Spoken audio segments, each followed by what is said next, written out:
it's the first Monday of AAPI month, Asian American Pacific Islander month. And I figured we should talk about one of the lesser known wars that America has been embroiled in. Because I gotta be honest with you guys, I didn't know until I was in college that America had ever been at war with the Philippines. Like, that kind of gets glossed over. It kind of gets lost in history. And I'm so enraged reading about the Roe v. Wade issue. It's gonna be ugly. Keep in mind about the Roe v. Wade thing. We don't have the finalized decision, and we won't have that we'll have that at some point in the next 2 months. SCOTUS has stopped hearing new cases, and that means they put out their formal decisions over the course of the next 2 months. So when in the next 2 months we're going to get an answer about what they find on the Roe v. Wade case is unknown, but we should know by sometime in July at the latest. No. Panda Num. It's not CIA shit. We sent tens of thousands of troops to the Philippines. And we killed hundreds of thousands of people. It's wild. So we'll be talking about that in just a bit. I need to use the bathroom because I've been streaming for about 3 hours. So get a drink, get some water, get a nice little snack, and buckle in because we're gonna be doing some learning. It's gonna be really interesting and fun, and I think we should. Well, maybe not fun. Fun probably isn't the right word, but it will be interesting. Yeah, the U.S. did so many war crimes. This is one of the most under-known ones. That's the phrase.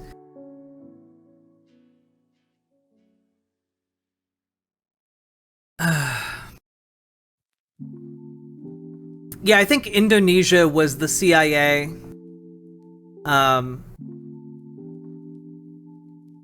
Yeah, they were.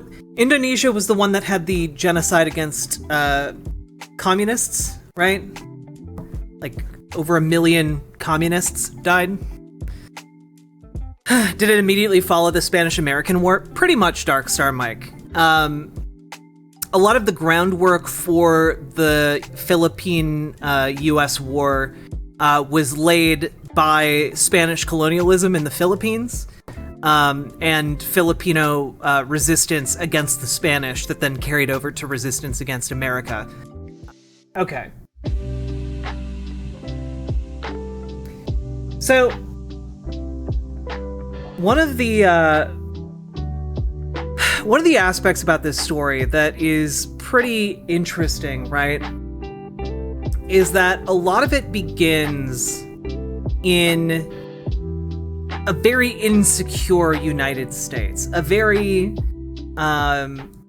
it's a young country, it's, the turn of the century, and there's a lot of stuff going on in the world that's somewhat troubling. The great powers of Europe are all kind of rumbling together. The Napoleonic Wars have died down, and everyone's just kind of licking their wounds.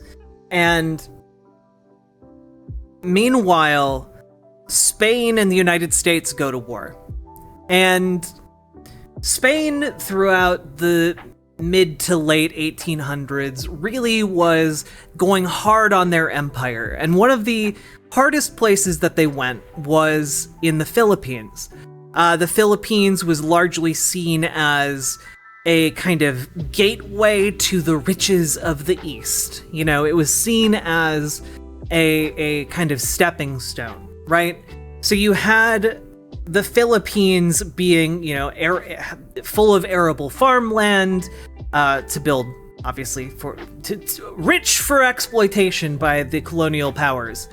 And Spain had laid claim to the country. Obviously, this was not something that really benefited the people living in the Philippines. Instead, this was something that led to them being turned into second-class citizens and abused and essentially enslaved in plantations. And when America defeated Spain in the Spanish-American War, this really kicked off kind of this fervor at home in the United States for building a colonial empire of their own. And so when we look at that time period, what we see is the United States essentially having complete control of its continental territory, right? No longer was the frontier, the Wild West, really all that wild. This was the end of the age. And what ended up happening was that belief in manifest destiny didn't go away. It just shifted where it was focused on. Instead of focusing on, the trek, the trek westward, the trek to California, the settling of the wild, untamed lands, instead it looked towards places abroad, right? So we had the acquisition of Alaska from Russia, for example, or the conquering and subjugation of the Hawaiian peoples. And it was this kind of movement to the west, into the lands of the Pacific that really characterized American empire at the time. No, Nova, this wasn't manifest neo-colonialism. This was just manifest colonialism. We're gonna make everyone like us. And one of the common arguments of the day was essentially, well, indigenous people can't govern themselves, so we need to come in, we need to step in and govern for them. It's really for their own good that we will exploit them and take advantage of them and export the profits of their labor back home. And this is actually something that you can see reflected in the Office of the Historian, which is a U.S. state government website. So I'm going to read you just like a little bit from this beginning here. Yeah. Okay. The decision by U.S. policymakers to annex the Philippines was not without domestic controversy. Americans who advocated annexation evinced a variety of motivations: desire for the commercial opportunities in Asia, concern that the Filipinos were incapable of self-rule, and fear that if the United States did not take control of the islands, another power such as Germany or Japan might do so. Meanwhile, American opposition of U.S. colonial rule of the Philippines came in many forms, ranging from those who thought it was morally wrong for the United States to be engaged in colonialism to those who feared that annexation might eventually permit the non-white Filipinos to have a role in American national government. Others were wholly unconcerned about the moral and racial implications of imperialism and sought only to oppose the policies of President William McKinley's administration. So, literally at the time, it was like, oh, those poor Filipinos, they can't govern themselves. They're too dumb to have ideas about what's best for them. And then you had, on the opposite side, those goddamn non-whites. If we treat them like people, then they might come here, and then we'd have a great replacement. That is how a modern conservative would frame it. This shit is insane. Oh, It gets real insane. It's just kind of wild that on the US government's own website, they're like, yeah, people were in favor of annexation of the Philippines because the dumb indigenous people couldn't do it themselves. Like, Jesus Christ. It's one of the most racist things I've ever seen, and I can't believe it was included on the US State Department's own website. So I found this this excellent paper from 2016 by an individual named Andrew Clem, titled "The Filipino Genocide," and it's relatively short, so we're gonna read through it, okay? And it goes over, in large part, the Philippine the war in the Philippines, okay? So here we go. Keep in mind the I guess trigger warning for this, but also keep in mind this is something that has been largely ignored or erased from a lot of US history. Again, I took advanced history all throughout high school. I was taking college level history courses, specifically on US history. Never heard about this.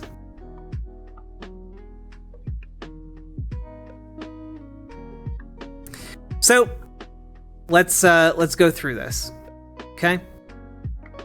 It's relatively brief, so it shouldn't take too long. I never heard of the Tulsa bombing until the show Watchmen. Most people didn't, bread into toast. Most people didn't even know, like, Black Wall Street was a thing. Yeah, it's wild. Okay. The Filipino Genocide. I'll turn down the music a little bit. My grandfather, born in 1931, was raised in the Philippines during the 1930s and 1940s. Before his immigration to the United States in 1946, he lived through the Japanese occupation of the Philippines. He remembers how the Japanese soldiers burned schools and marched through his town of Kulasi Antique on the island of Panay, causing the entire village to flee into the mountains. Fear of the Japanese army drove my grandfather to withdraw from school at a young age. He remembers very little about his education there, except learning about the great heroes of the Philippines, Jose Rizal and Emilio Aguinaldo. While these heroes, nationalists, and revolutionaries exemplify aspects of Filipino history, other parts have been omitted entirely from the identity of Filipinos. The generation that educated my grandfather experienced and lived through Spanish colonialism, a brief age of independence, and eventually American occupation and imperialism. What my grandfather never learned was that Emilio Aguinaldo campaigned against the United States Army as the Philippine national government. He didn't know that the United States Army burned villages just as the Japanese burned schools during World War II. In reality, the atrocities committed by the Philippine archipelago during the Philippine-American War, 1899 to 1902, suggest that the United States was interested in furthering American imperialism and attempting to civilize savages, ultimately necessitating the cleansing of a lesser race. The reasons behind the war and the conduct in which it was carried out makes one question if the war was actually a war, or rather a modern 20th century genocide. The Philippine Islands, with their lush agricultural potential, have historically been used as a stepping stone to the vast resources of East Asia. The Spanish Empire, before the Americans, used the Philippines to fulfill their dream to create an empire that expanded across the world. They had ruled over a Catholic empire and one that fulfilled their grand commercial ambitions of exploiting the riches of the Orient, which is a direct quote, since 1565. This belief, fueled by religious fervor, of the post-Reconquista age motivated the Spanish to explore the world and to bring Catholicism to those they encountered.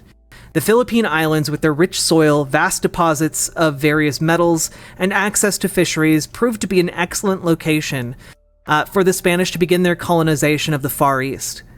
Manila Bay also had tremendous potential for a port and a naval base. Finally, the proximity of the archipelago to China and Japan allowed for quick interaction with those East Asian powers. The Spanish and other Western powers desired the Philippine Islands as a part of their colonial empire. As Spanish power on the archipelago faded, and Americans sought to grow their new imperial power, the belief in manifest destiny expanded to the locations around the Pacific Rim, and the Philippine Islands proved to be the ideal candidate for annexation. A cartoon from Judge, a publication named Judge, exemplifies how the United States laid claim to Hawaii, Alaska, and the Philippines after the Spanish-American War. Uncle Sam, with his feet on the United States, with Alaska and Hawaii, reaches for the Philippines to stake his possession and colonize the island nation. The United States' desire to expand and bring American industriousness, ingenuity, and intelligence to the world directly resulted in the claiming of the Philippines and other Pacific islands. The Americans, after their victory over a proud European empire in 1898, had the ability to become a major player on the international stage. And nothing highlights this better than the American occupation in the Philippines. Victory and expansion in turn fueled Americans' sense of pride and their racial superiority over other groups, and further nativist sentiments and bigotry at home. During the late 19th and early 20th century, racism and nativism plagued the United States. As the Reconstruction period ended and African Americans supposedly became politically, socially, and economically equal, many nativists sought another group to demonstrate their superiority. For those residing on the Philippine archipelago, the small, yellow, Catholic, and in some cases Muslim or other belief system population became the new scapegoat. The veterans of the various battles against the Native Americans in the 19th century treated the Filipinos as savages, similar to the Indians they had previously fought, and as a member of a distinct outgroup. Labeling showcased the simplest form of racism against the Filipinos. And I'm not going to directly quote this because I would get banned off Twitch, but N-words and other racial slurs were used to equate them to the slaves of the American past. It became common to refer to Filipinos as N-words or monkey men. At the outset of the conflict between the United States and the Philippines, an American soldier, Willie Grayson of the Nebraska Volunteers, refers to Filipinos as N-words as he shot at a Filipino man. Furthering the notion of their inferiority, Filipinos were constantly referred to as monkeys or goo-goos. The first derogatory term dehumanizes Filipinos by comparing them to animals and implies they possess less than human qualities, while goo-goos is a reference to the Tagalog word gagao, meaning fool, hijacking one of the major Filipino languages and turning it against its own people. On the mainland, feelings of superiority towards Filipinos remain similar, depicted in political cartoons such as The Little Filipino and The Chick, where a bird outsmarts a small, black-skinned Filipino child. The political cartoon highlights how whites in mainstream American society, not just those residing on the archipelago, truly believed in the lesser mental capacity of the Filipino people. Furthermore, images of Filipinos as animals or displaying animalistic qualities were common in popular magazines in the United States like Harper's Weekly or Judge. Images of Filipinos as dogs, mosquitoes, or trained monkeys underscore the qualities associated with Filipinos: trophies, an annoyance, or as pets. These qualities only begin to express how Filipinos were seen by Americans, that is distinctly different from and inferior to anyone in the United States. The effects of American opinions of Filipinos were not limited to caricatures in cartoons, but also had serious implications for the real world. Being depicted as animals, children, or even devils was unfortunately reflected in American action against Filipinos. In the poem The White Man's Burden, The United States and the Philippines, written in 1899, Filipinos are referred to as captives, and described with statements including things like new caught, half devil, and half child. The reference to being half devil led many, especially the white men, to feel threatened or endangered when facing Filipinos. This belief was used to justify the use of force and hostile actions towards the island population. This hostility existed simultaneously and paradoxically with the concept of the half-child, and the jejun blank slate, which could be molded into something new. As a result, education was considered a way to civilize Filipinos and make them more like Americans. After the war, this idea became reality. Scads of white teachers, particularly women, would come to the Philippines to educate the next generation of Filipinos. Either by eliminating the Filipino half-devil or educating the half-child, the United States had discovered a method of cleansing the slavery of the Filipino peoples through violence or an American education. Again, I'm taking a break. This is very similar, again, to what the U.S. government did with indigenous children.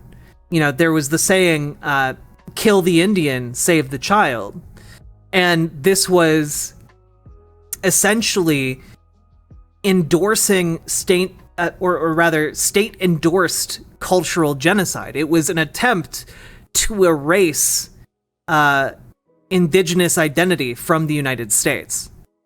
And a very similar process occurred in the Philippines.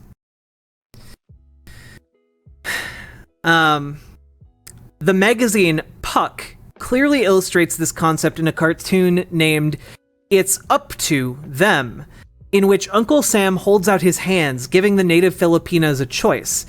In one hand is a white female school teacher, and in the other, an American soldier brandishing a rifle. This image exhibits the options for civilizing the Filipino tribes, through educating the child inside in an American education system, or by killing off the inner devil of the Filipinos. Yeah. The ideas about racial differences were ideally suited for the goal of annexing the Philippines. The United States needed to either bring the Filipinos into the fold or remove them from the islands. Needless to say, Filipinos had no desire to be annexed, and resistance to these aggressions soon manifested.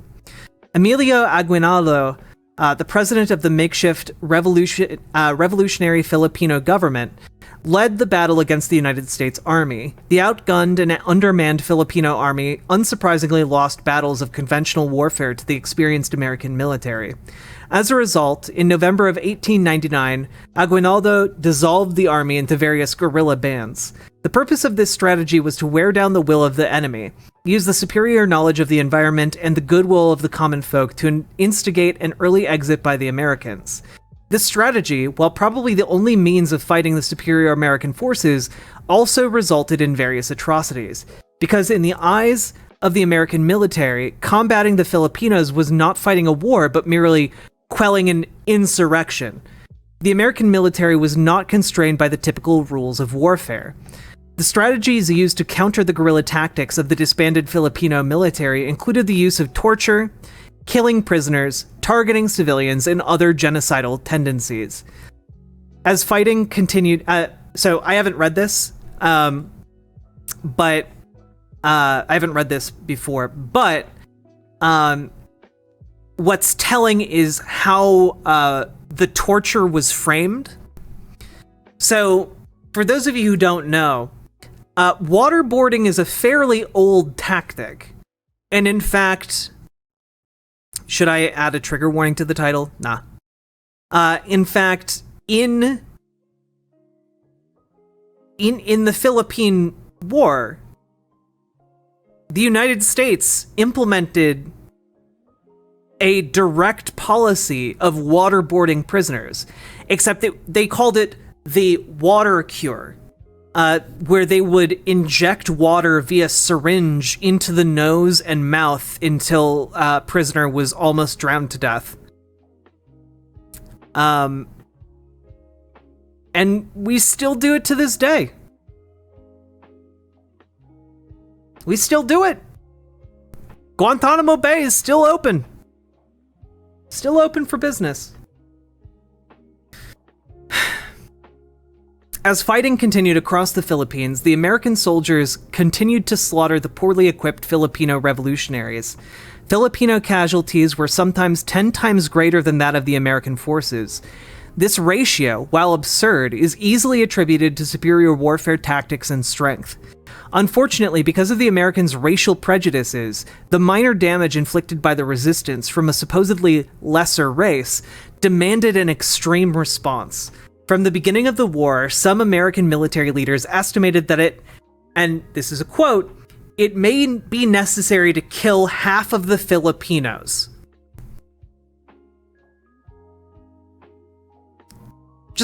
Again, to really emphasize that, American military leadership was estimating that they would have to kill half of all the people who lived in the Philippines, so that the rest could live in a more civilized society. This is demonstrated by General Smith, who after an attack on American troops responded with a terror campaign of killing and burning without the option of taking prisoners. He noted that anyone over the age of 10 was fair game. The normal rules of warfare were abandoned, and the job of suppressing an insurrection quickly evolved into a strategy of total war and the targeting of the youth and the future generation of Filipinos.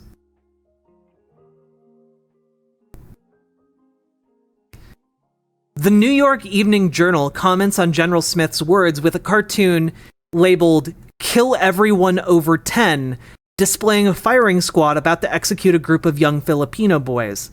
The caption to this cartoon sardonically comments that the boys were criminals because they were born 10 years before we took over the Philippines. The comments imply that because children over 10 years old did not grow up in a society with American influence, they would be unable to adapt to American culture. If the Filipinos were unable to become a part of an American-based society, they would have to be exterminated. Other elements of the Filipino population were targeted as well, regardless of age or gender.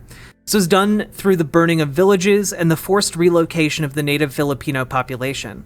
In his testimony to the U.S. Senate Committee on the Philippines, Leroy E. Halleck, a former soldier stationed in the Philippines, stated for the record that he had knowledge of the burning of half a dozen villages, and that he had even taken part in one of the burnings. This act resulted in the displacement of 3,000 to 4,000 Filipinos who were forced to abandon their homes and possessions and flee without any idea of where to go next. In addition to the forced relocation via the destruction of villages, American soldiers were some of the first to develop and use concentration camps in their war against the Filipinos. So, fun fact for you there.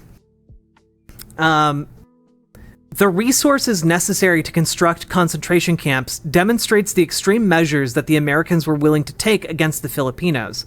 Additionally, the deadline surrounding the camp kept all the natives in check and prevented them from leaving the camp on the threat of death. Ostensibly used to counter the tactics of the Filipino guerrilla forces, the practices of relocation and restricting mobility forced Filipinos to move, either forfeit their homes or watch them burn. They were the victims of a total war, which, when coupled with the extreme racism against Filipinos, bordered on genocide. The most significant example of the mass murder of the Filipino people by the Americans was the use of torture. It became essential for the American forces to obtain knowledge of the guerrillas' movements, and Filipinos often became the victims of these interrogations. In this way, the conflict in the Philippines at the turn of the century proved to be among the most violent and frightening conflicts that the United States has been engaged in. One of the most notorious torture methods that was developed by the American soldiers was the water cure technique. This torture method involved the forced pouring of water down an individual's throat into one's stomach until their belly ballooned. Once full of water, the handlers of the torture would forcibly expel the water from the prisoner's body, either through punching or using the butt of a rifle. The water cure was one of many occasions which administered out in the open without fear of consequences. This process could be repeated for hours on end without respite, until information was given up. What is interesting to note about the torture is the name. To cure someone with water suggests that they are sick or impure. When coupled with the discrimination against that many Filipinos faced, this technique symbolizes a way of combining both atrocious war crimes and efforts to completely alter the Filipino way of thought, in hopes to purify victims of their dirtiness. The use of the water cure on Filipinos was openly and casually discussed throughout the South Pacific, and even made its way back to the United States. This is exemplified during a Senate hearing where the water cure was a recurring subject. Many soldiers confessed to witnessing the water cure inflicted upon Filipino prisoners. Additionally, the torture was by no means a secret from the American public. The magazine Life contained information about the new way of extracting information. In a cartoon, United States soldiers are visibly administering the water cure. In the background, the other European nations are chuckling, observing that the young country that had been shy on the international stage in the past had finally grown up. The water cure is only one example of the tortures used in the Philippines, but it is infamous because it highlighted the cruelty of the Americans as well as the hope of curing the Filipinos. American empire being coupled with widespread racism and the excuse of total war, which permitted the use of extreme measures such as relocation, concentration camps, and torture, set the conditions for and inevitably resulted in the genocide of the people residing on the Philippine Islands, regardless of tribe. Life magazine highlights early on the destruction wreaked by 1900, again, like 1 year into the war. 1900. Hey, Boy Meets Minnie. Saying that the Americans burnt villages, destroyed considerable property, and incidentally slaughtered a few thousand of their sons and brothers, husbands, and fathers. Not only were these atrocities committed by soldiers, but the American people were aware of this and permitted it to continue for another 2 years. The severity of the situation is best displayed in the cartoon, The Harvest in the Philippines, which depicts a belligerent Uncle Sam standing in front of a cannon, equipped with a bolo, pistol, and rifle. In the background lie rows and rows of dead Filipinos stretching as far as the eye can see. The Philippine-American War, from 1899 to 1902, was the first war to occur in the 20th century, with 20th century weapons, in a context in which the two regions had not had a great level of interaction. The United States sought to colonize the Philippine Islands and indoctrinated the American populace into believing that the Filipino people needed to change or be eliminated. When taking the degree of racism and violence as well as the attempts to re-educate and relocate the population into consideration, there is no question that the Philippine-American War was a genocide which predates the first official genocide of the 20th century, the Armenian Genocide, which occurred in 1915. The population of the islands, upon the conclusion of the Spanish-American War and the purchase of the Philippines by the Americans, was estimated to be 7 million people. While the number of casualties vary, it's estimated that over 4,000 US soldiers, 20,000 Filipino combatants, and at least 250,000 to 1 million Filipino non-combatants died during this 3-year conflict. This range is quite large, but given the 7,107 islands that make up the Philippine archipelago, variance is understandable. It would be easy to hide a camp, prison, or base across an island nation covered in densely wooded forests, and these numbers could possibly be an underestimate of the truth. Even when considering the lower estimates, this war is barely mentioned in American schools. My grandfather never learned about these atrocities, and I'm unsure that if he did, he would look at the United States government, which gave him so much, the same way. The shame brought about by the American soldiers during the war is reason enough to attempt to hide the truth of this war from the future and the world. Even without the crimes committed on the island nation between the years of 1899 and 1902, techniques and practices that were developed during the Philippine-American War were imitated by other societies that committed genocide. Author Eric Weitz mentions that strategies used by American forces in the Philippine Islands, concentration camps in particular, were used again in other 20th century genocide. The use of modern techniques, the high proportion of Filipino deaths, and the intent of the United States to erase pre-Americanized population can only be described with one word: genocide. So, that is definitely, I think, important for all of you to know. That was heavy? Yeah.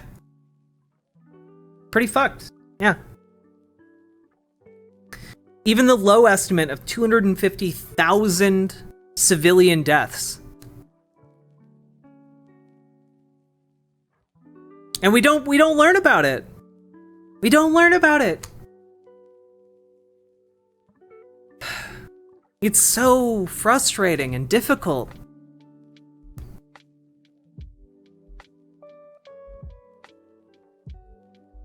Now, one thing to clarify, Americans did not invent the use of concentration camps. However, I think it would be fair to say that America popularized the use of concentration camps. Prior to this, the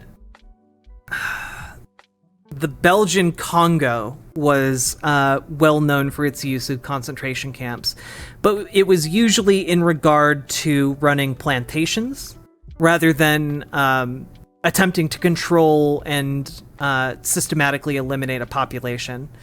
Oh.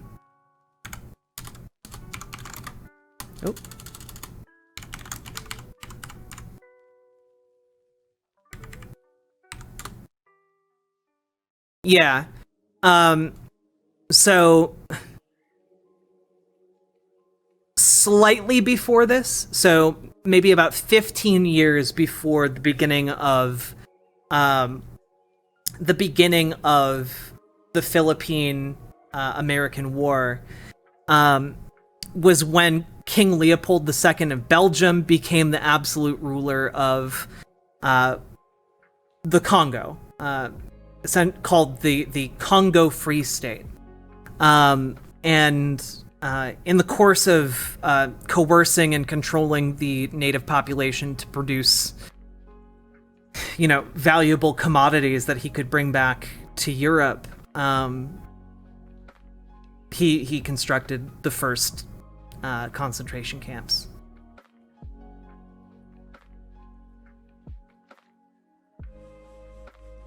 It is pretty. It puts into perspective, doesn't it? That, like, sometimes we think of, like, oh, the kings of Europe, oh, that was so long ago, but it's like, I don't know, like, that was less long ago than the Civil War,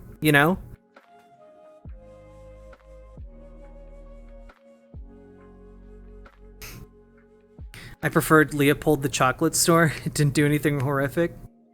Yeah.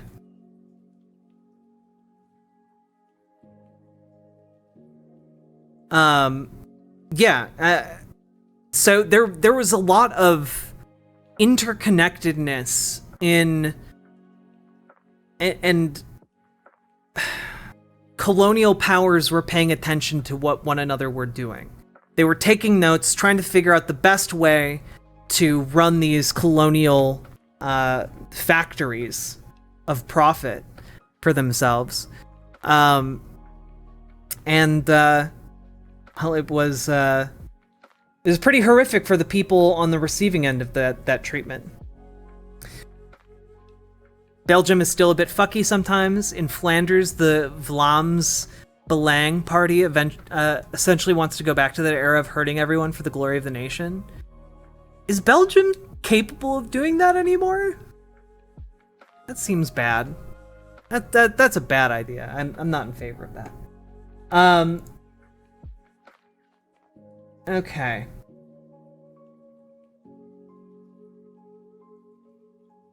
Now, we have a talk here, and it'll be interesting after reading that to see what the framing of this is. This is a talk by Dr. David J. Silby, Associate Professor of History at Algeria College, about the Philippine-American War. So we'll learn a bit about this, a bit more in depth here.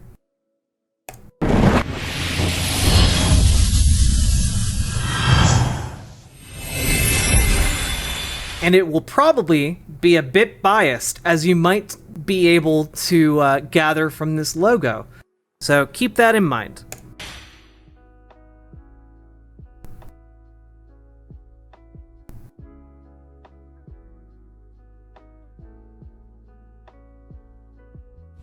I'm Dick Summers. I'm the Johnson Professor of Military History on behalf of the American War in 1898, which projected us beyond being Professor Selby.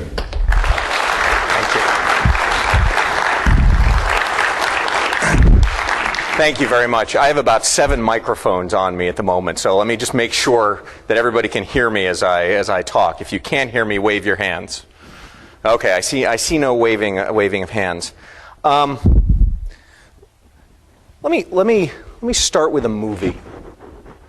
And some of you may remember this movie when it was first released. It was a John Wayne action flick back in 1945 called Back to Baton. John Wayne, Anthony Quinn, and a range of other... We are going to speed this up, just to save a bit of time.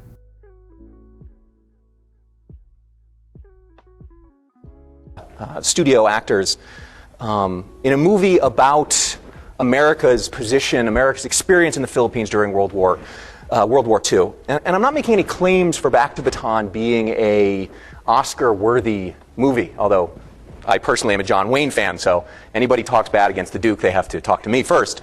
But I found that movie fascinating for a reason that has a lot to do with the war that we're going to look at tonight. Because Anthony Quinn's character is named Andres Bonifacio, and he is held up as the grandson of the original Andres Bonifacio, who was a Filipino revolutionary in the 1890s. Now, in reality, Bonifacio never fought the Americans. He was assassinated by a fellow revolutionary named Aguinaldo in the middle 1890s, before the U.S. even got involved. But in the movie, that history is rewritten, and Bonifacio is made to have been the leading revolutionary leader against the U.S., and John Wayne steals his best moves. At the end, Wayne uses a guerrilla warfare trick that he had read about, he says, done by Bonifacio, to ambush the Japanese and win the day. And I want to suggest to you that that's a fascinating thing to do. For a patriotic... I mean, guys, the massive red flag here is that he's a John Wayne fan. American film to pull as its historical influence, explicit historical influence, Hell yeah, a revolutionary guerrilla leader that it claims fought against the U.S. merely 50 years before, is a remarkable statement about what had happened since the Philippine-American War ended. To give you a modern-day example, if Bruce Willis, and I just chose random, I could have said Arnold Schwarzenegger, whomever, Bruce Willis had a secondary character named, I can't even come up, Yamamoto. And in the end of the movie, Bruce Willis, to win the day against whoever the standard villains of the day are, I'm never sure, Muslim terrorists, revitalized Nazis, evil multi-corporations, had stolen something from the attack on Pearl Harbor to win the day. That would be the equivalent of what happens with Back to Baton. And one of the things that I want to do tonight is talk to you not just about the war itself and how the United States wins both the conventional campaign and the guerrilla insurgency that followed, but talk to you about how the two sides became so reconciled to each other that in 1945, Anthony Quinn could play the role of Andres Bonifacio. Because what it suggests is what I want to suggest is that reconciliation came out of the way that the war was waged. That you cannot Oh, really? Oh, really?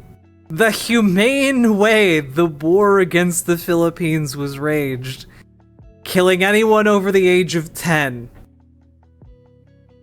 Okay then, let's lay it on me. Understand the results of the war unless you understand how it was waged, and you cannot understand the relationship between Americans and Filipinos unless you understand how the war was waged. So I'm going to try and balance things as we go through this, not only looking at how the war was fought by both the Americans and the Filipinos, but how that war then comes to be memory and myth and legend in the century afterwards. A memory and myth and legend that's I mean, the answer is very simple. No one was taught about it. The end. Still exists today. Now, before I get into the war, let me lay the background for you a little bit. He's still talking very slow to me. Dr. Summers talked a little bit about the way that the United States was emerging onto the world stage, but let me reinforce that for you, and then talk about Is that too fast for you, chat? the Philippines a bit. The thing about the 1890s was that the United States came to feel that this was their moment. This was our moment. This was the decade when America had thrown off the last remnants and after effects and consequences of the Civil War, had closed down the frontier, as Frederick Jackson Turner put it, had industrialized, had survived the Depression of 1893, had become modern. A modern industrial nation, most of whose citizens lived in cities rather than on the countryside. And along with that modern industrial nation, a lot of people felt a modern industrial nation should have a modern industrial military. In the 1890s, that meant the Navy. Giant armored cruisers, which the U.S. began building early in the 1890s, succeeded eventually by battleships and then by dreadnoughts. And in the 1890s, the United States Navy begins to recover, driven by the theories of Alfred Thayer Mahan and by the arms race that was breaking out between the European navies. The United States Navy begins to build and grow and become not just a military force, but an example of American modernity. This is what our industries can do now. By contrast, the United States Army was, to a certain extent, left in a backwater. It had shrunk down after the Civil War. By 1875, it was down to 25,000 men. When Arthur MacArthur went to a cocktail party and told a woman there that he was a captain in the U.S. Army, she said that she was surprised to meet an officer in the Army because she supposed that the Army had all been disbanded at the end of the Civil War. MacArthur, who had risen to the level of brevet colonel in the Civil War, had if only reverted to a lieutenant at the end of the Civil War and spent 23 years as either a lieutenant or a captain. There was no room to rise in the ranks in such a small army. In fact, in one of those horrible ironies, after the massacre at Little Bighorn, the 7th Cavalry saw the most rapid promotion of its surviving officers it had in 2 decades, because all of the officers along with Custer had gotten killed, and so everybody got bumped up a rank as you went on. This didn't change that much in the 1880s and 1890s. And when the United States goes to war with Spain in 1898, and I will come back to that, come back to the start of that war, while the Navy is essentially modernized and ready to go, the Army, for the most part, is not. And the military effort in Cuba and against the Spanish on the Army side is marked by a fair amount of inefficiency and problems. The Philippines had been experiencing a similar stasis. I apologize if there are any Spanish citizens in the room, but the reality is that the Spanish Empire had been stagnating since the 18th century. Its great glory days of the 16th and 17th century were long gone, and by the 19th century, the Spanish Empire and the Philippines, which was its major geographic, its major colony at that time, were sleepy, not unindustrialized, and very much still looking back rather than forward. The social structure in the Philippines was based on what sociologists call a patron-client relationship. Everyone who lived in the Philippines had a patron who looked out for their interests and clients whose interests they looked out for. Relationships were personal rather than political. It had been that way since the 17th century, and it would remain that way throughout the 19th. Now, I know nobody in the United States expected us to acquire the Philippines when the year 1898 started. Most Americans could not find the Philippine archipelago on a map if you spotted them Hawaii, Guam, Japan, China, and Formosa. That sounded funnier in my head than it did coming up, so we'll move on quickly on that one. Nobody wanted the Philippines. Nobody thought that the Philippines was a useful land to grab. The British had taken the Philippines from the Spanish in the 18th century and then handed it back afterwards because they had no use for it. And America felt the same way. What America wanted in the 19th century was access to China. They wanted to be able to trade with the Chinese. And what American attention there was to the Pacific was focused very much on getting through what they call the open door into China. There was one exception to this, or one exception who was critical to this story, and his name, you may be familiar with it, is Theodore Roosevelt. He was the Assistant Secretary of the Navy in 1898. President William McKinley had put over him as Secretary of the Navy an elderly gentleman named John Long, who he thought would tamp down Roosevelt's natural pugnaciousness. When the war scare with Spain arrived, Roosevelt waited until John Long was out of the office sick. And then he sent a telegram to Commodore George Dewey, head of the American Asiatic Fleet in the Western Pacific, that on the outbreak of war with Spain, Dewey was to sail to the Philippines and sink the Spanish fleet there. When Long returned to the office on February 25th, he said, "In my short absence, I find that Roosevelt has come very near to causing more of an explosion than the Maine." But he didn't countermand the telegram. And so when war breaks out between the Spanish and the U.S., without even McKinley really being aware of it, Dewey sets off for the Philippines. British naval officers who were there, who had socialized with the Americans, said, sort of watched them go and said, "A fine set of fellows, but unhappily we shall never see them again." Because they thought that the Americans were going to lose. And it was actually a fairly risky gamble. It was monsoon season. Dewey only had 2 supply ships to go with him, and he couldn't return to Hong Kong because it was technically a neutral port.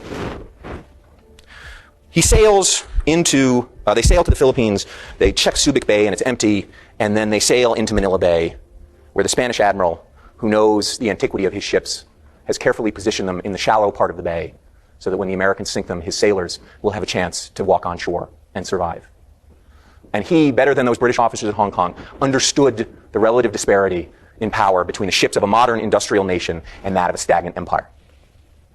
Because by the end of the day on May 1st, 1898, as one observer said, the shores around Cavite glowed bright with the flames of burning ships. 2 of the Spanish ships looked like skeletons. The fires consuming them made their bones appear black against the white-hot heat, like a gateway to Hades.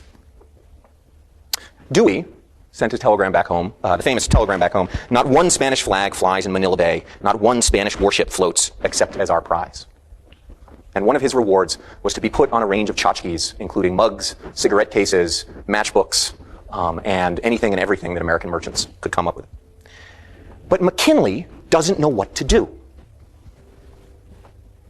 America owns the Philippines, but McKinley isn't expecting this. And so he dithers. He tries to decide what to do one way or the other. And while he dithers, a Filipino revolutionary leader by the name of Aguinaldo, who has come back to the Philippines on one of Dewey's ships, raises an army and marches on Manila, sweeping aside all the Spanish defenders before him. You have this very strange situation where the Americans own Manila Bay, the Spanish own Manila City, and the Filipino insurrectos, or the Army of Liberation, as Aguinaldo calls them, own everything else. And nobody's quite sure what to do. McKinley can't decide whether to hand them over to the Filipinos, whether to leave the Spanish and the Filipinos to fight it out, whether just to take Subic Bay, or what. But in the meantime, he sends troops. He loads them up in May of 1898 from the Presidio in San Francisco. He doesn't know what to do, so he just carries on with invading. That seems like a pretty definitive thing to do. And sends nearly 10,000 American soldiers across the Pacific to the Philippines. To do what at the end of that, he doesn't know. He hasn't decided yet. There's a wildly entertaining moment. Yeah. What are these guys with guns going to do once they get there? Curious. They pull up at Guam, this fleet of American warships and troop ships pull up at Guam, and they fire, it's owned by Spain, and they fire warning shots at the Spanish fortress. Surrender or else. And the Spanish commander paddles out in a canoe, and he apologizes to the Americans because he doesn't have any ammunition to return what he takes to be a salute. He doesn't know they're at war. He's got no communications. So they apologize to him and take him captive. And that's how we acquired Guam. When they reach the Philippines, the Americans managed to convince the Filipino army to give them a chunk of land on the southern side of Manila as part of the siege of Manila. And this is when things begin to go wrong between the Americans and the Filipinos. Now, maybe it was inevitable, but this is really when you can start to see things break apart. The Spanish want to surrender, but they don't want to surrender to the Filipinos. They're worried about a massacre. And so they negotiate secretly with General Ewell Otis, who is the commander of the Americans, and arrange for what can only be described as a Gilbert and Sullivan operetta. On August 13th, 1898, the American troops attack Manila. And after about half a day's fairly sustained resistance to uphold their honor, the Spanish garrison in Manila surrenders to the U.S. and is promptly, over the next several months, loaded up onto ships and shipped home. The Filipinos are not told of this. They are not allowed to come into the city of Manila after the Americans capture it. And so you get this weird switch in August. The Spanish disappear from the equation, and now it's the Americans holding Manila Bay and Manila, and the Filipinos holding everything else. Huh. And nobody's sure what to do, because Mckinley is still dithering back home in the U.S. He finally decides to send a group to negotiate an end to the Spanish war with Spain. He's a military history professor. Also, chat, we've been streaming for about 4 hours now. Again, it's super helpful when you guys gift subs, bits, or use !tip to support stream. Because literally, I can't do this unless you guys help me to fund stream. But I still like doing it. I'm helping. Yes. Salmon Moose doing her part. But he still hasn't decided what to ask for when they leave the U.S. He literally sends them over to Paris to negotiate with Spain. Boy meets Minnie, thank you for gifting a sub to JMM. One of the negotiators gets a sense of how much of a shock this has been for the rest of the world, that the U.S. has swept the Spanish out of the way this much. He's sitting at a dinner party, and he's next to a beautiful young woman in a sort of spectacular ball gown, and he's sort of being avuncular and flirting with her and so on, and she's the daughter of the German ambassador, and she says to him, "I was against you in your war. I was on the side of the little dog. Whatever his faults, at any rate, I wish he had taken a good bite out of you." He got up and went off to have a cigar with the rest of the men. But finally, McKinley decides to take the Philippines. He buys it from Spain for $20 million. Purchases it from Spain for $20 million. And when news breaks of this in January of 1899, the Filipinos are shocked. Aguinaldo says the conscience of man may pronounce its infallible verdict as to who are the true oppressors of nations and the tormentors of humankind. Now, Aguinaldo had to know what was coming, and there's certain indications that he did, but he was genuinely hoping to convince the U.S. to hand this over. The war doesn't break out right away. I think so, fact, Doormat. What happens is a very sort of interesting coexistence of both sides through January and even into February of 1899. They hadn't been getting along all that well before this. American soldiers were bored by their holding on to Manila. Venereal disease rates had soared during the occupation. American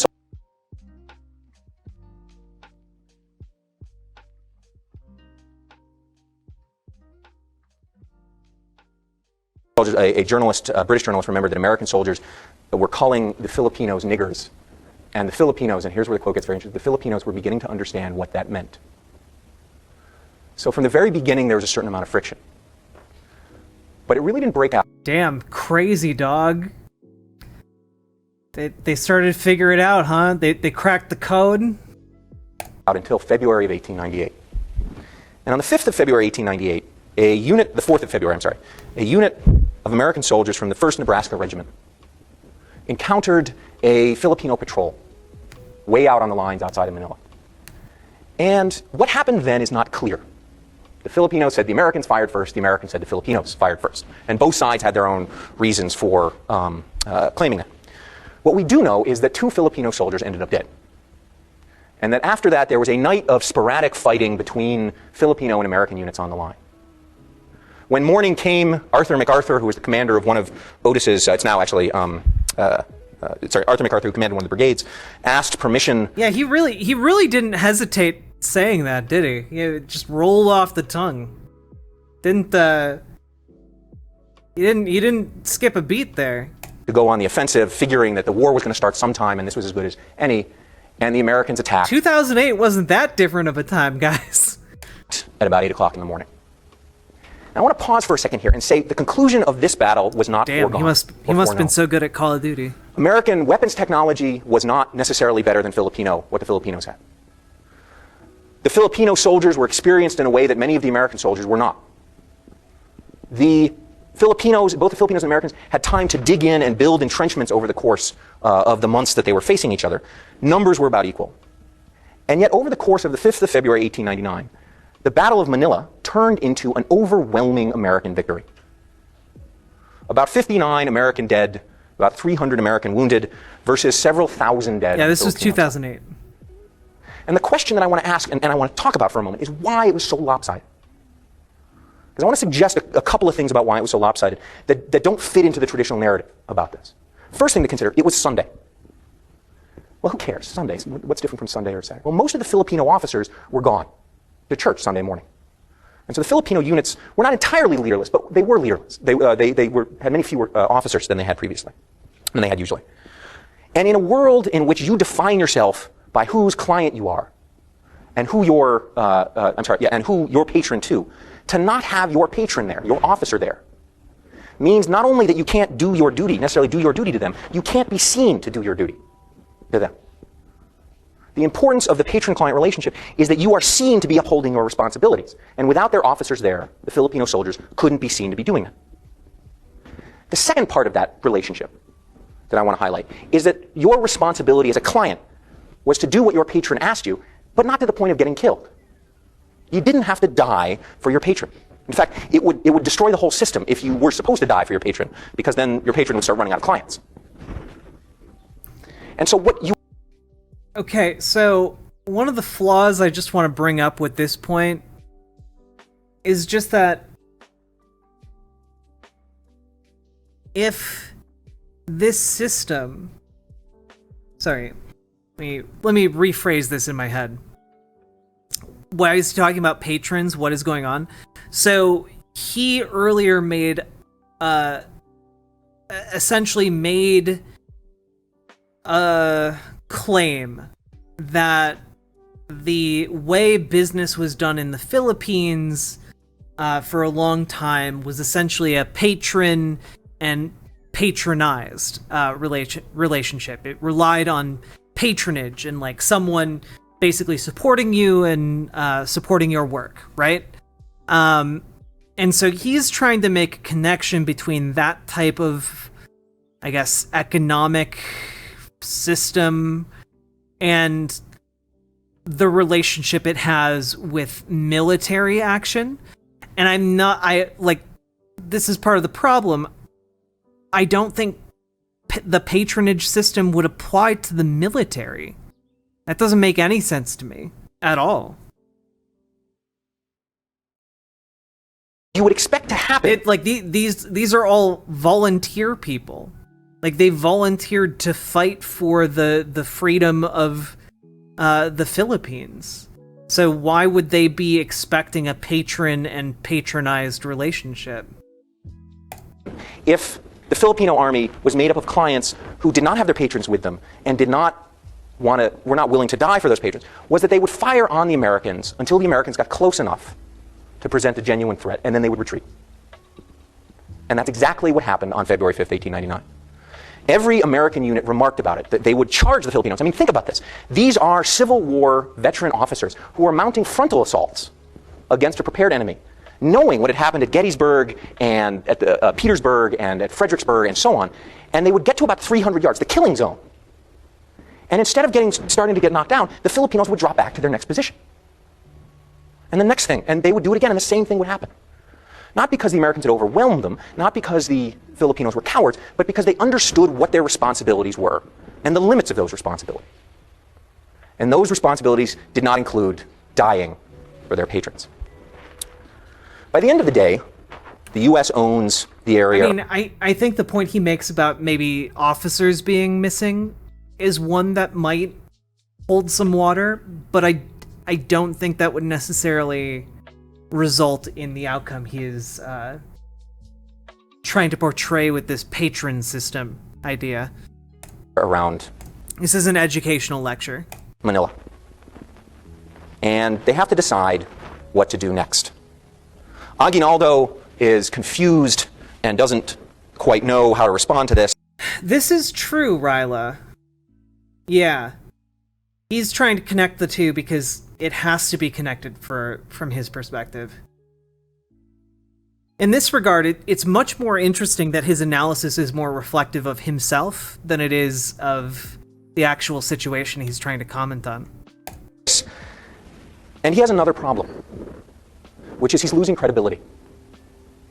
He is the leader of this army of liberation. He is the senior patron of this army of liberation. And that army of liberation is losing. Anyone who suggests a way of winning, thus, is not only going to help the army of liberation, he's going to present a political threat to Aguinaldo. If another patron appears who can fight better than Aguinaldo can, then they have no reason to keep Aguinaldo as leader. So what does he do? A gentleman by the name of Antonio Luna suggests reforming the Filipino army, training the officers consistently. Aguinaldo has him assassinated. Because he's more worried about keeping control than he is about beating the Americans. He's more worried about his domestic power than he is about beating the Americans. And that's the way it goes through the rest of the conventional campaign. In the spring... That's really shitty political analysis, bruv. Like, he cares about his domestic power? In what country if the Americans are running it? What the fuck do you mean? Spring of 1899, the Americans march into central Luzon and begin sending out ships with soldiers to the other islands of the Philippines. And everywhere they go, they witness the same thing. If you make a determined frontal assault against a Filipino position, they will not resist to the moment of contact. Fighting Joe Wheeler, who had been a Confederate general in the Civil War, who had joined the U.S. Army after it was over as an enlisted man, who had risen back to the rank of general. Yeah, Archangel, at the beginning of this, he was saying that they were, like, essentially equivalent forces, but that's not true at all. How, it's really interesting, right? At the beginning, he talked about the superiority of, like, American technology and American training that allowed them to overcome the Spanish with their decrepit material and manpower. And then somehow he just immediately flipped the switch into saying, well, actually, the Filipinos who were being colonized by the Spanish, actually, they were on par with the Americans somehow. During the Spanish-American War and in the Philippine War. Like the reason Aguinaldo is held up as a hero is because he was, like the George Washington-esque figure of this war, even though they wound up losing. Like, guerrilla tactics leading this scrappy underdog force against a vastly superior foe. That is the narrative in the Philippines, Would literally lead his men into these frontal assaults, explicitly because he knew that this wasn't the Civil War. His men had to stop him after they charged, and a couple of times and say, General, we're fighting the Filipinos. And Wheeler would say, what did I say? And he said, you said, let's get them Yankees boys before we charged up the hill. Oh, I'm sorry. Go on from there. The flip side of this, I've talked sort of about the way that Filipino society and culture has affected the war. Let me suggest, and this is especially important as the war converts from a conventional war to a guerrilla war late in 1899. Aguinaldo flees up into the hillside, and the Army of Liberation disperses and begins mounting insurgent assaults against the Americans. Let me flip this and talk about the way that American society and culture, and specifically the culture of the United States Army, begins to affect the war. Because one of the things to remember is that this U.S. Army had spent the last 30 years in the American West fighting a counterinsurgency against Native Americans. And when the Filipinos turned to insurgent warfare, American officers and NCOs and enlisted men recognize this and know what's going on and understand how to wage this kind of campaign. And let me give you an example of this. And this is not a military example of this. This is an economic example.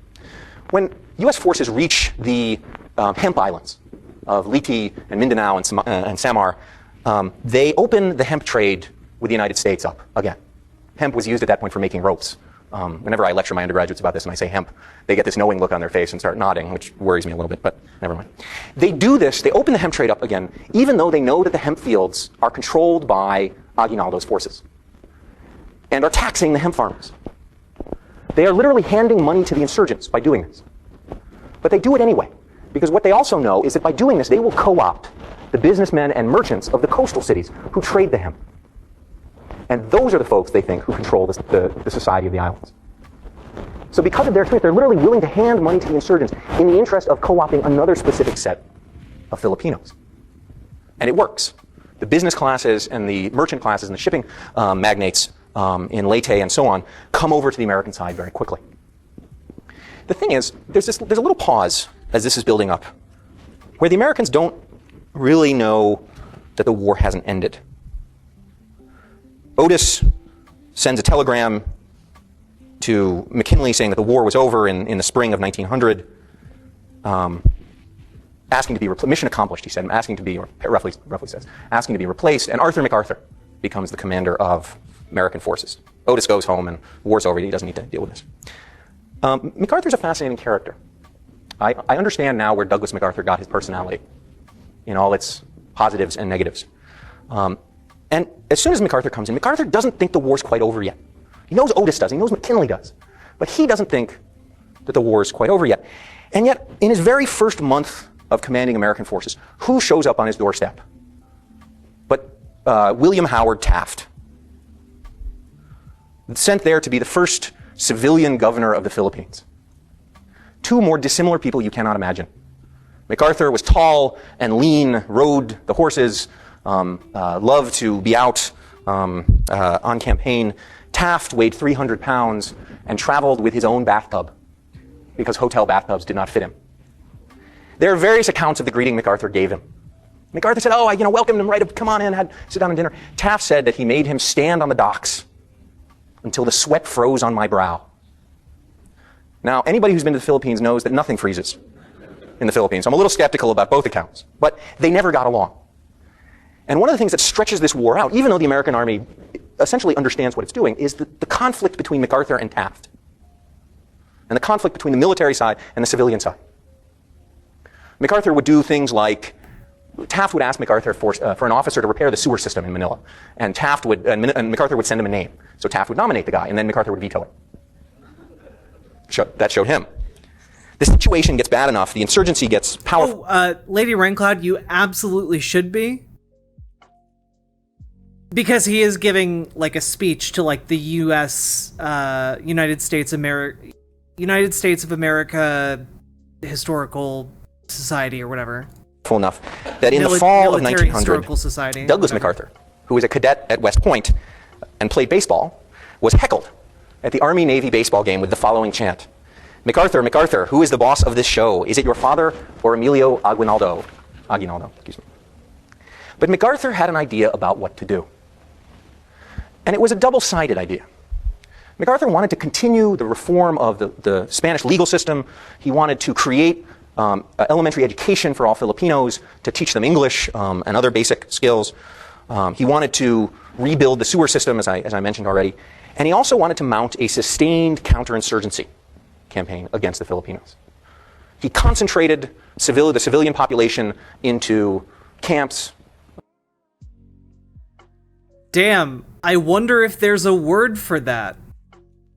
Concentrated civilians in camps, you say?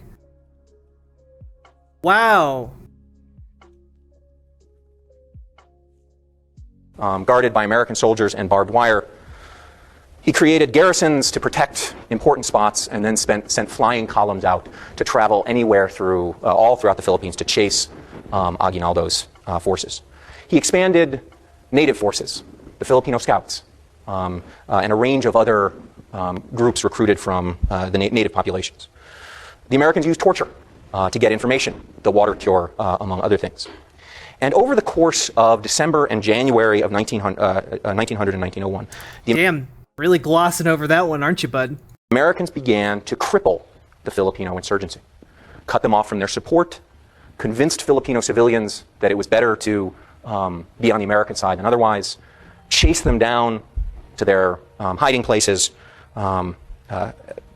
destroy their sources of food, and so on. And in the first 3 months of 1901, 20,000 insurgents surrendered.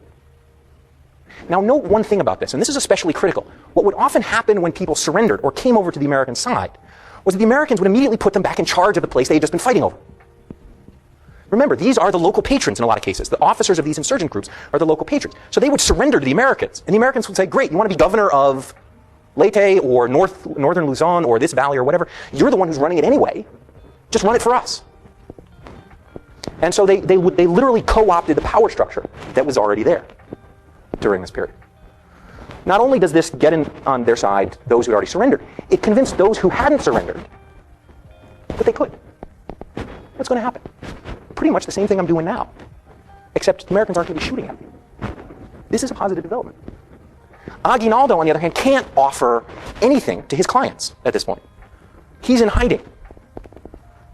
He's way out of touch. There's a moment during his flight from the Americans where he comes on a band of headhunters in the northern Filipino highlands.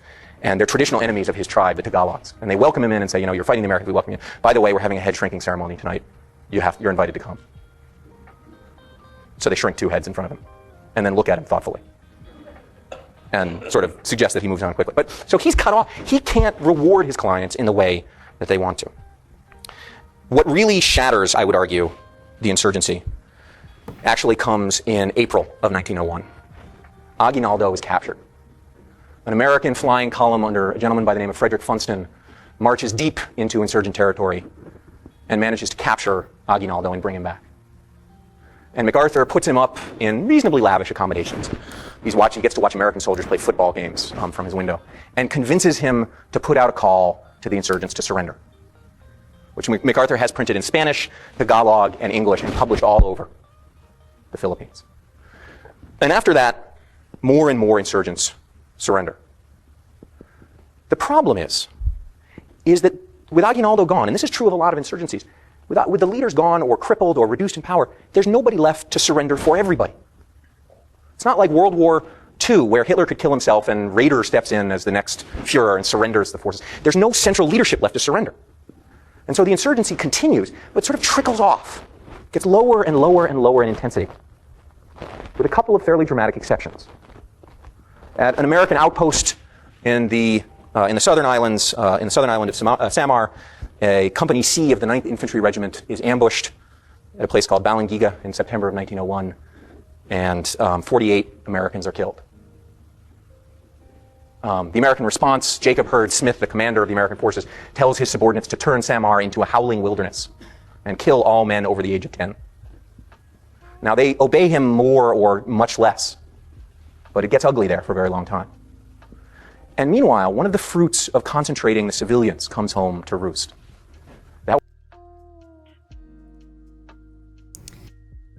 Damn, dude, really singing the praises of these concentration camps, aren't you?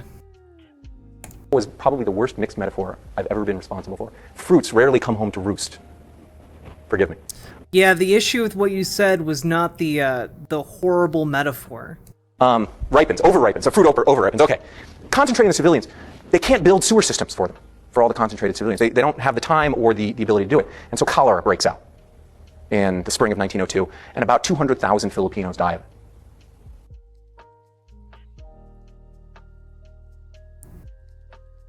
Why are you describing this as a fruit? This just sounds like you concentrated a lot of people and then killed them all. On purpose. In the outbreak. George Marshall, who is a young second lieutenant, just graduated from West Point, arrives just as this is about to happen. And he arrives at his duty post in the middle Filipino islands, and he talks to 3 of the local nuns at 9 a.m. in the morning. He said all 3 of them were dead by 1 o'clock in the afternoon. Perfectly healthy at 9 a.m., dead of cholera by 1 o'clock. And so what you begin to see in 1902 is that this insurgency and counterinsurgency, which is actually just about ending, nonetheless gets darker and darker and darker. And this begins to leak home. And there are Senate hearings and court-martials and so on, and the vision of the Philippine-American War gets very negative back home in the U.S. But things have calmed down enough by July 4th, 1902, that Roosevelt, who has now become President of the United States, is able to declare that the war is over and essentially be right. There's still a certain amount of conflict going on, but he's pretty much right. We're learning about the history of the Filipino-American War. Let me suggest, just by way... But also, this guy is sanitizing so goddamn much. He's like, yeah, they made camps where people were concentrated. Yeah, I mean, they did a little torture. Yeah, I mean, sure, 200,000 people died, but that ain't no thing. 200,000 civilians, whatever. Oh yeah, the United States killed over 250,000 civilians in the Philippines from 1899 to 1902. And the civilian death toll might be as high as 1 million, i.e. 1/7 of the country's population. Way of wrapping up, let me suggest a couple of reasons why it happened this way. And let me also suggest how this war became a symbol not only of nationalism for the Filipinos, but of reconciliation. Also, I love that he just talked about, yeah, you know, there was there was an island where like a general ordered American troops to execute every Filipino over the age of 10. But anyway, let's talk about the reconciliation after this. Like, what? Nah, bruh. Nah. Champagne Saucy, thank you for the follow. Appreciate you. I think I've highlighted for you the reasons why both sides won or lost. The Filipino, the societal organization, the patron-client system, essentially made it... I am not sold on this explanation at all, my dude. The patron-client relationship, I do not think is the reason that this went this way. This was a very unconvincing argument. Very difficult for the Filipinos to wage a war effectively against a modern opponent. On the flip side, the combination of experience in the American military, along with something I haven't highlighted as much, but it's still critical, a vigorous sense of nationalism that connected Americans together, and especially American soldiers together, in a way that the Filipinos weren't, essentially allowed the Americans to overwhelm the Filipinos. Hell yeah, nationalism. There's no way that could go wrong when combined with concentration camps and colonial ambitions.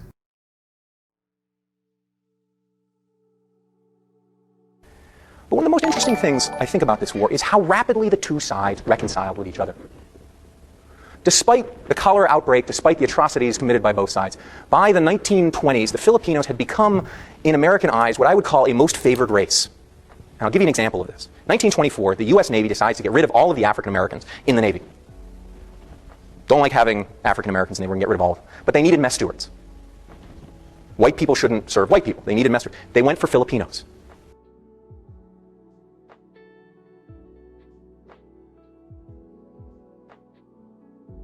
So they're better than black people, but not as good as white people. Damn. Amazing reconciliation skills. Because the Filipinos were seen as reliable and supportive in a way that African Americans weren't. They were a favored race.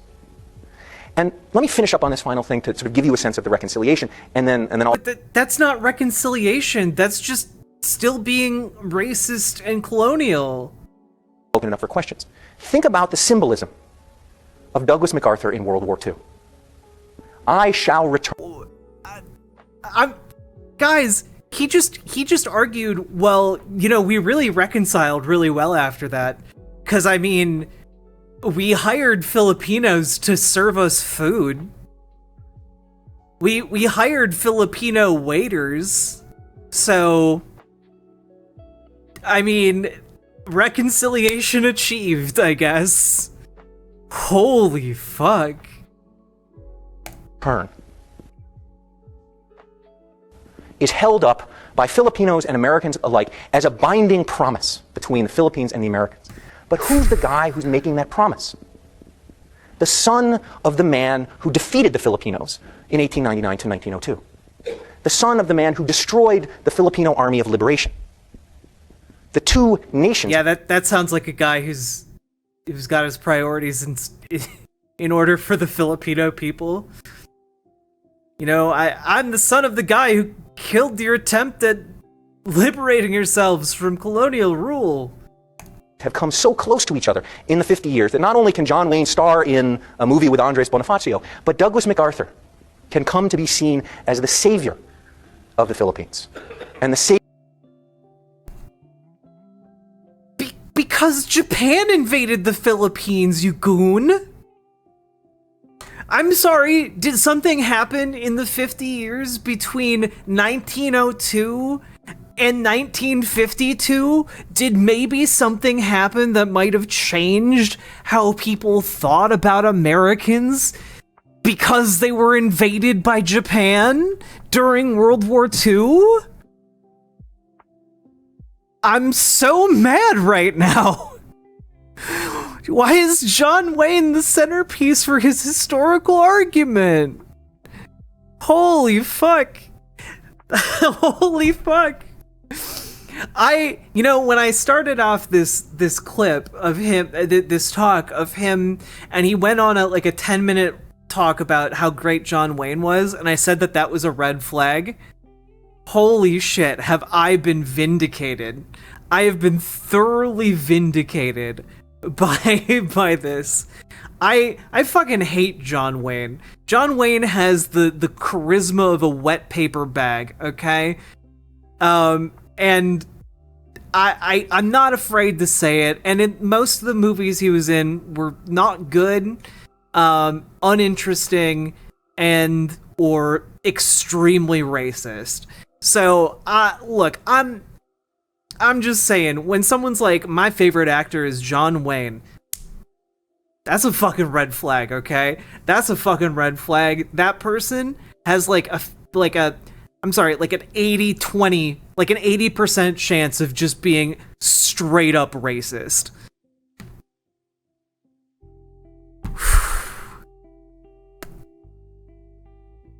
Savior of the relationship between the United States and the Filipino nation. Thank you very much. Can you talk just briefly about the tribal organization of the Philippines, and particularly how it affected Aguinaldo and his leadership? Oh, yes, that's a very good question, and to a certain extent, I sort of elided that a little bit when I was talking about the Patron-Client Relationship. There are an enormous number of different ethnic groups, tribes, religious groups in the Philippines, and probably the most important thing to remember is that they didn't feel connected to each other. They did not feel a sense of patriotism or nationalism or a sense of being Filipino. There was no, when this war starts, there was no larger conception that I am not a Tagalog or a Moro or any of the other hundreds of tribal groups, but a Filipino. Instead, they saw themselves as primarily members of those tribal groups. And Aguinaldo's tribal group, the Tagalogs, were not necessarily well liked. They were one of the richest and most dominant tribal groups. They had not necessarily been all that nice to other tribal groups. And so there's a certain suspicion of Aguinaldo coming out of this. Couple that with his habit of assassinating his political rivals. And Yeah, it was pretty interesting how he slid past all of the war crimes, 200,000 plus dead civilians, murdering anyone over the age of 10, but he still managed to say the N-word without skipping a beat. Whisper it to a mod, KF Logan. Get a chain of command that is very shaky indeed. I didn't have time to go into. Antonio Luna gets assassinated by Aguinaldo's presidential bodyguard. And you have to read the report that they sent him sometime. Essentially they said, he was yelling at us, so we shot him. We had no choice. I mean, dude, have you seen police reports in the United States? Come on now. Anyway, so does that, okay. And then, sir. Since you're a movie buff, you know there was a movie made of that incident where the company was attacked. Oh, yes. There was also another one of war attack, right? It was probably fictitious, so it was a popular subject.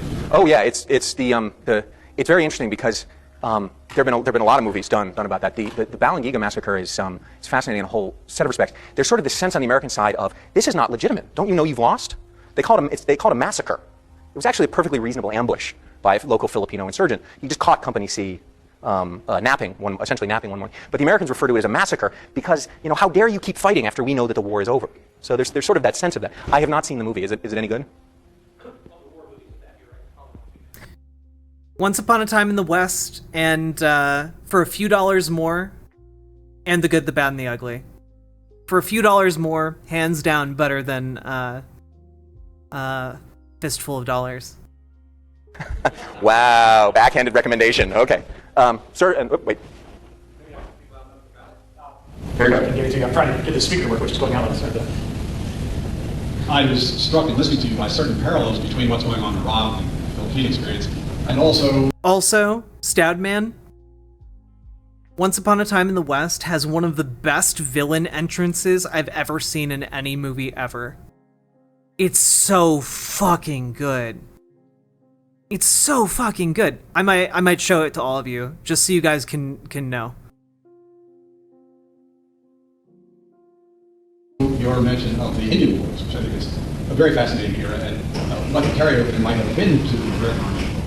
But in the Philippine insurrection, as far as I know, and correct me if I'm wrong, there was no outside source of support for the Philippines, contrary to what we see going on in Iraq. Would you comment on that? Yes, the question is about outside support for the Filipino insurgency. That's a very good point. I was told, however, in speaking to an audience in an army building, that I was not allowed to say anything nice about the U.S. Navy. So I'm going to tread lightly. And actually, but that's a very good point. Is one of the things that happens. There were people who would have supported the insurgents. The Germans were actually very interested, but the U.S. Navy, and especially what was called the Brown Water Navy, that is the inland Navy, did a very good job at cutting off the Filipinos, not only from the outside world, but from each other. I mean, you can imagine Aguinaldo's problems with his chain of command added to being unable to essentially communicate with them because they're American steamships. So that's a very good point. And the U.S. Navy played a role of it.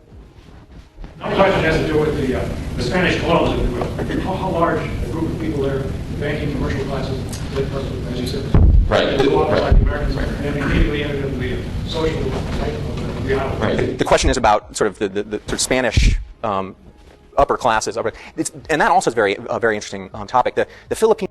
That's true, Semi-Knifey Duck. Sergio Leone is one of my favorite composers. Filipinos broke themselves down into three main, three overall. I don't want to say ethnic groups because it's not quite correct. Let me call it racial groups.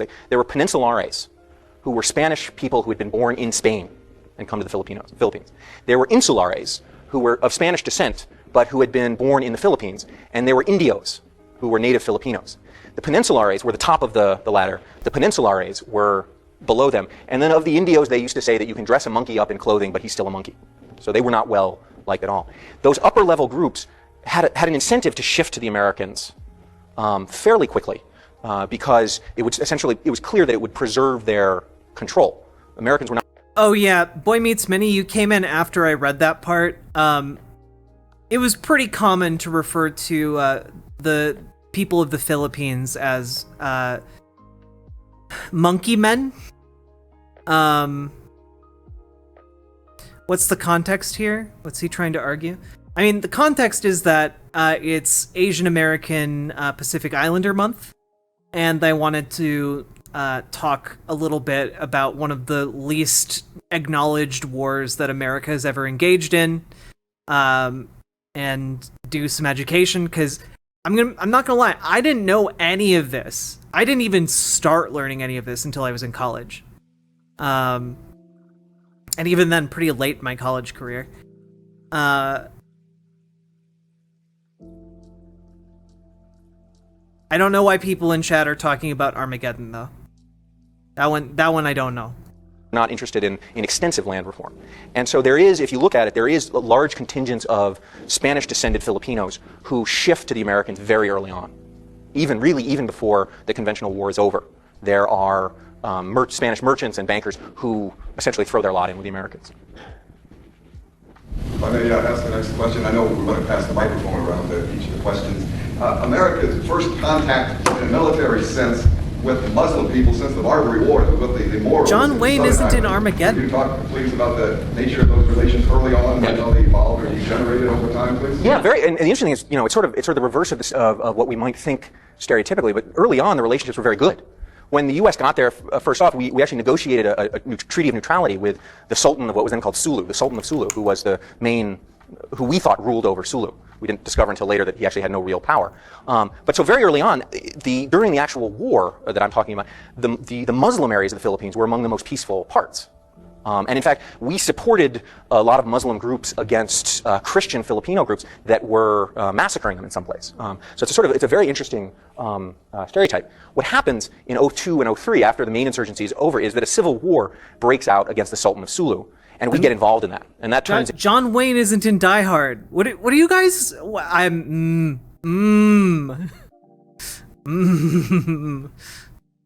into what we call the Moro Rebellion or the Moro Uprising. Whose main claim to fame seems to be that's where the 1911 US 45 handgun came, because you couldn't shoot a Moro with a regular 38 because he just refused to stay down. You had to have a 45 or a baseball bat, as the case may be. So yeah, I mean, it's sort of the reverse of what you would expect it to be. It was very good relations at the beginning and then broke down. Two very different questions, kind of continuing on the last question. I vaguely remember from my reading there was ongoing insurgency, guerrilla warfare for decades. And was that the case? And then also, so what was the connection of that with the continuing problems they have in the Philippines today with some of the ex-communists? Right. The second question, what did you find in your research, both from the standpoint of quality and volume, of documentation of the American colonial or imperial regime there? Was much of that stuff shipped back to the U.S. and resident here? How much was destroyed during the Second World War? And so forth? Very interesting. Do you mean in terms of the first question, the insurgency? Do you mean after the Yeah, one of the issues becomes with insurgencies, it's not clear where you, as I sort of mentioned, it's not clear where you actually draw the line. I mean, Theodore Roosevelt can say on July 4th, 1902, we've won, the insurgency is over. Whether all of the Filipino insurgents actually agree with that, it's not clear. And in fact, if you look, there's a lot of sort of fighting going on after July 4th, 1902 that looks an awful lot like an insurgency. Although the officers in their reports are not allowed to use the word insurgents, they have to use the word bandits. The privates felt like they were getting shot at either way, so it didn't really matter. There was surely a fair amount of unrest going on even for decades with various different ethnic groups. What I would suggest about that and why it's different from the insurgency is that I think what was going on throughout the early 20th century was that the Filipino nation, the idea of the Philippines as a nation, was beginning to take over the archipelago, and it was being resisted. That is, in the same way that the Civil War to a certain extent can be seen as resistance to a certain conception of the United States, the Moro Rebellion and the Huck Rebellion later on can be seen as a resistance to a certain idea of the Philippines. And it had less to do with the United States than it did to do with that Filipino nationalism.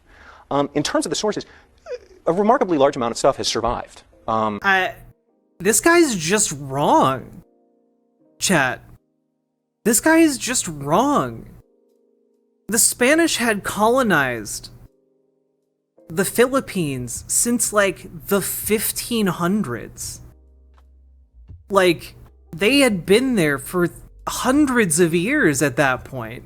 The idea that people in the Philippines didn't have an idea of themselves as, like, at the very least, the group that Spain was putting them into, the colony that Spain was putting them into, is ludicrous. They had that idea already. They didn't need it to foment and come together. They didn't need the United States to have that happen.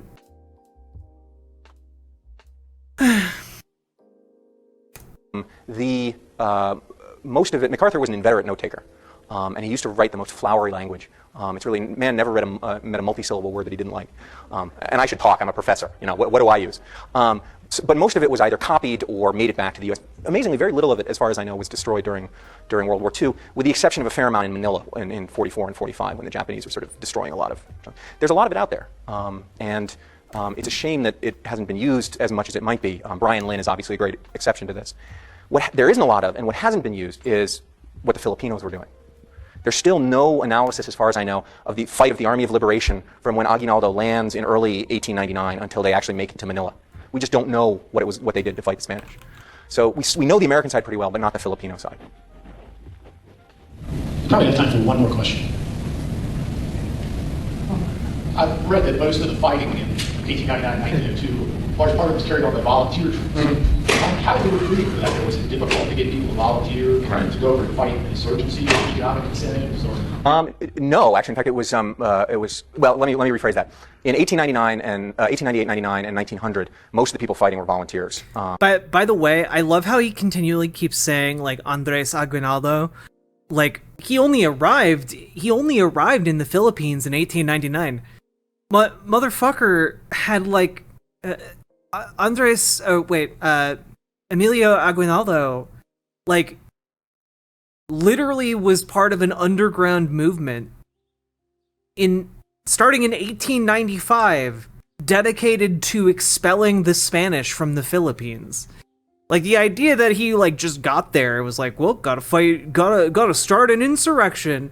Like, nah, he was working on this for a long time. In 1900 and 1901 and 02, they were different kind of volunteers. One that had been authorized by Congress. No. Andres Bonifacio was who he, like, worked with in that organization. Emilio Aguinaldo is the guy who led the revolution. Or the regular army instead of raised for the duration of the emergency. Recruiting went so well that George Marshall remembers he's traveling from Pennsylvania to San Francisco on a train with his units, and they get off the train in San Francisco with more people than they got on the train.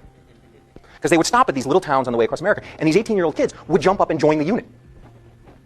And the soldiers say, yeah, hide with us, and come on in. So there was actually a big wave of sort of enthusiastic volunteering for it, in the first couple of years. In 01 and 02, that trailed off a little bit more, and they were looking to keep them part of the regular army and more structured.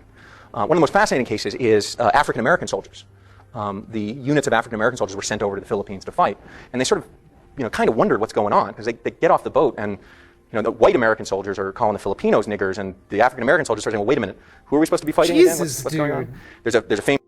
God, I'm just trying to learn more, and you're just dropping N-bombs like it ain't no thing. This is the guy who's singing along a little bit too enthusiastically to those rap songs. Famous moment, which may be apocryphal. A unit of African-American soldiers get off, and a white soldier says, what are you coons doing here? Give my language. And the African-American soldiers say, we're picking up... What the fuck, dude? He did it again!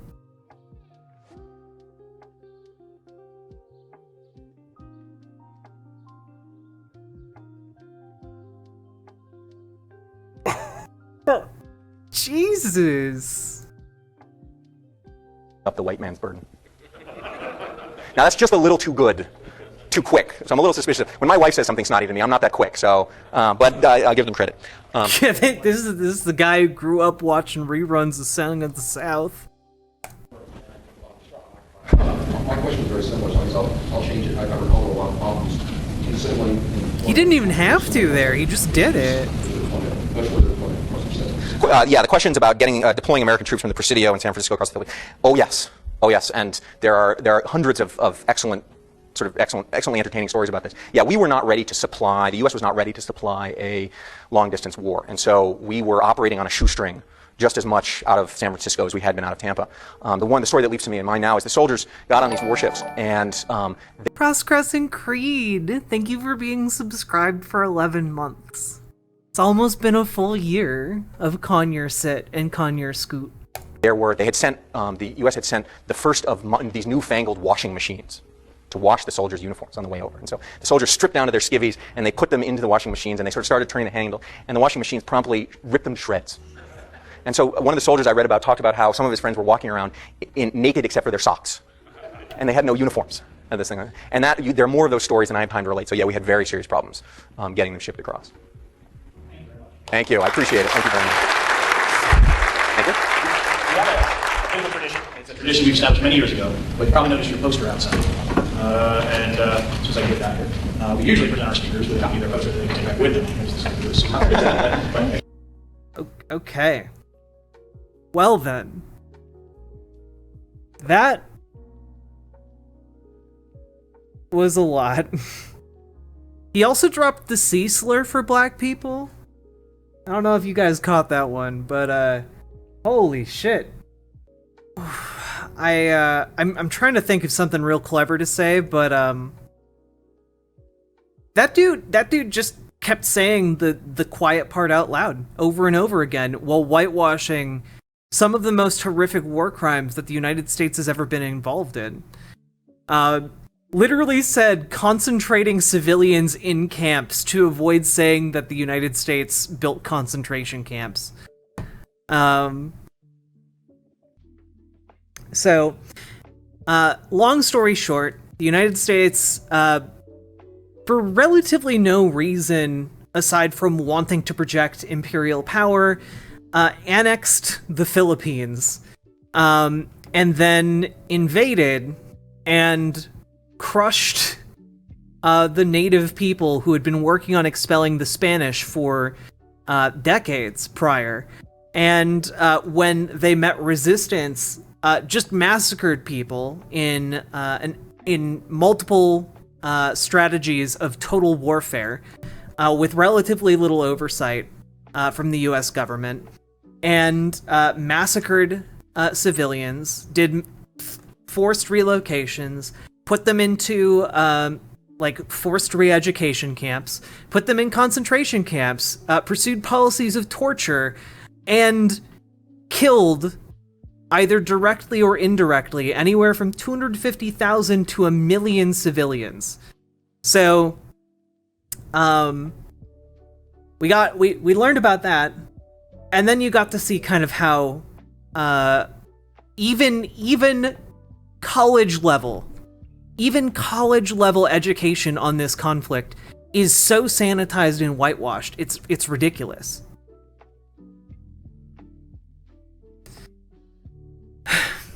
So I hope you found that valuable, and I hope sometime during this month, maybe you'll tell someone about this. Maybe you'll get more word out about this, that this happened.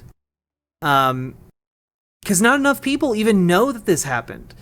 The subjugation of the Philippines occurred, and it wasn't and then just Japan invading the Philippines just kind of erased it from a lot of our historical coverage, you know?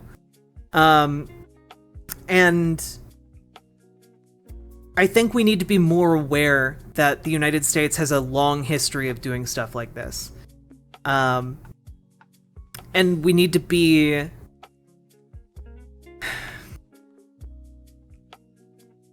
I don't know, we need to tell other people, because there's no other way the folks around us are going to learn about this unless we talk about it.